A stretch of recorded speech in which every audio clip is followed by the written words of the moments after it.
இப்போ உருண்டை குழம்பு வைக்க போகிறோம். அதுக்கு 3/4 டம்ளர் கடலைப்பருப்பு எடுத்து ஊற வைக்கிறோம்.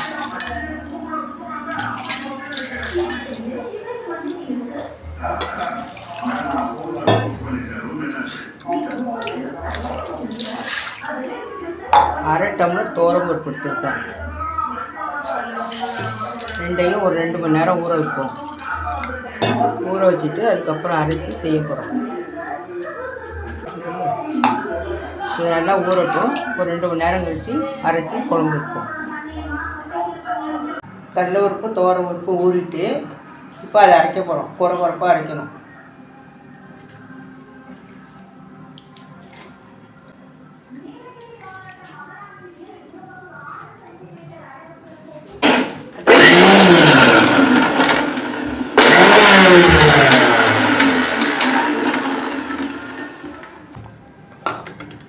இந்த மாதிரி குறப்பாக எடுத்துக்கணும். இது மாதிரி குறப்பாக எடுத்துக்கணும். ரொம்ப நைஸாக இருந்தால் கல்யாட்டம் முடியும்.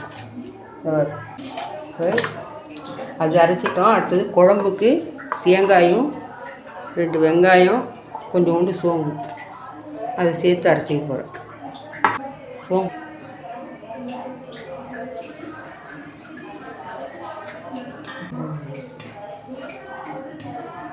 இது குழம்புக்கு தான்.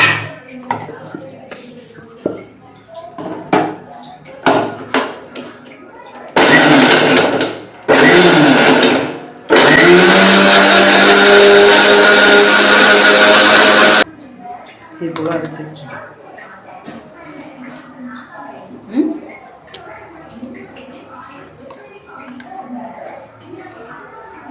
இது வந்து தனி மிளகாத்தூள் சேர்க்குறோம் உரப்புக்காக.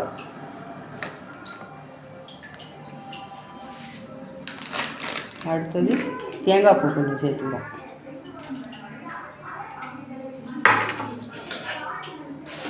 அடுத்தது வெங்காயம். மசாலா வடைக்கு சேர்க்குற மாதிரி எல்லாம் சேர்த்துக்கிறோம். இப்போ இதில் கொஞ்சோண்டு கருவேப்பிலை போட்டுக்கிறோம்.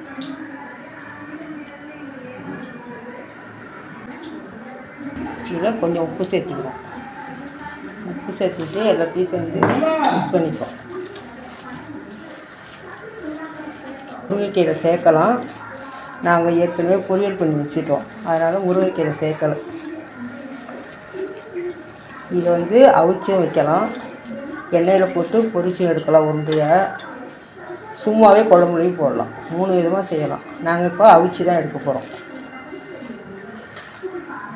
இட்லி பானை வச்சு தட்டில் வச்சு அவிக்க போகிறோம். சின்ன சின்ன உருண்டையாக வச்சு இட்லி தட்டில் எண்ணெயை தடவிக்கிட்டேன், துணி போடாத. இது மாதிரி சின்ன சின்ன உருண்டையாக ஊற்றி வைக்கணும்.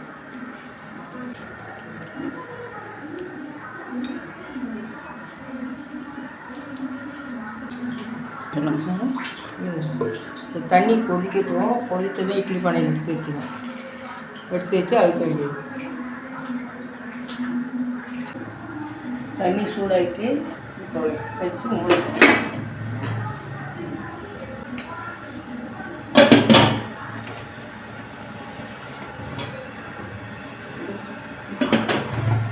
இது வேகட்டும். அதுக்குள்ளே குழம்பு ரெடி பண்ணுவோம். இந்த குழம்புக்கு தேவையான புளியை ஊற வச்சு கரைச்சி எடுத்து வைக்கிறேன்.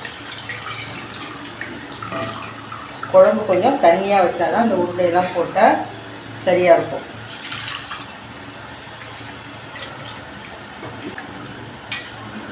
இந்த இதில் நம்ம எடுத்து வச்சுருந்த உருண்டை கரைச்சதை எடுத்து இதில் சேர்த்தேன். மிளகாத்தூள்லாம் தாளிக்கும் போது சேர்த்துக்கிறோம். குழம்பு தாளிச்சுக்கிறேன். நல்லெண்ணெய் தான் ஊற்றுறேன்.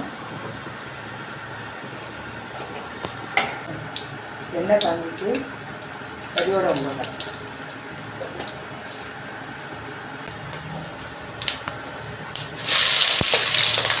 வெங்காயம் சேர்த்து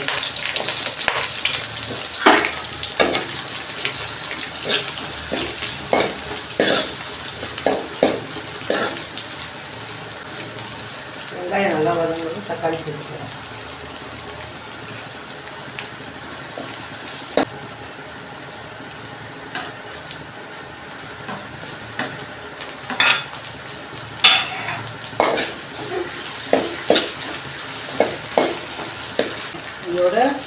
மிளகாத்தூள் தான் போடுறோம்.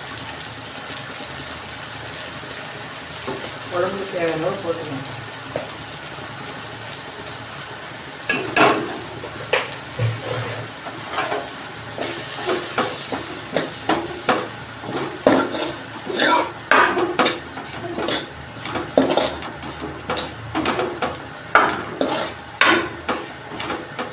இப்போ கரைச்சி வச்சுட்டு புளி தண்ணியை கூட சேர்க்கலாம்.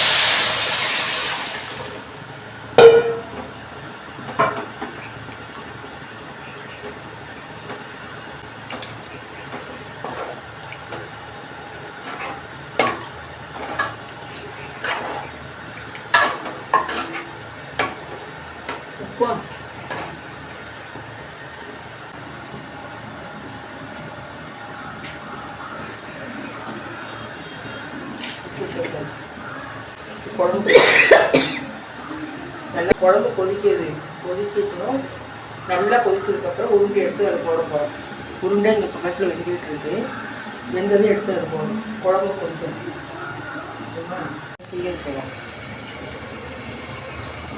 குழம்பு நல்லா கொதிச்சுட்டா இப்போ தேங்காய் சேர்க்குறேன். அடுத்தது உருண்டையும் வந்துட்டு ஒரு கொதி வந்ததும் உருண்டை எடுத்து போட போகிறோம்.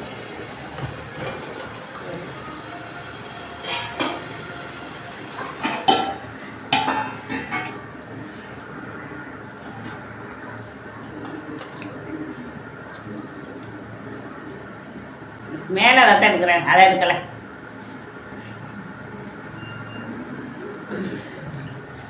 ஓகே, உருண்டை ஒன்று ஒன்றா அதில் போடுப்பேன்.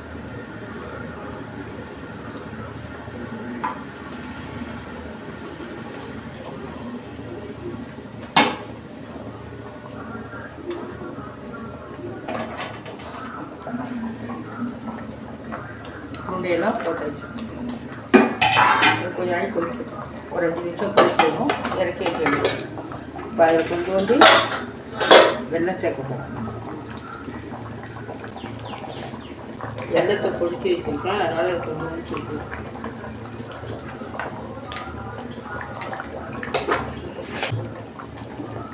நல்லெண்ணெய் கொஞ்சம் சேர்த்து ஊற்றி இறக்கி குழம்பு பருப்பு உருண்டை குழம்பு ரெடி ஆகிடும்.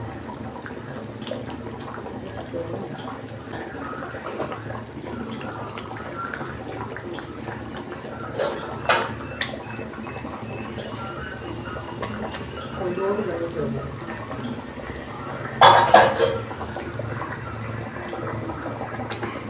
ஆல்ரெடி பருப்பு உருண்டை குழம்பு ரெடி ஆகிடும். இறக்கி வைக்க போகிறோம்.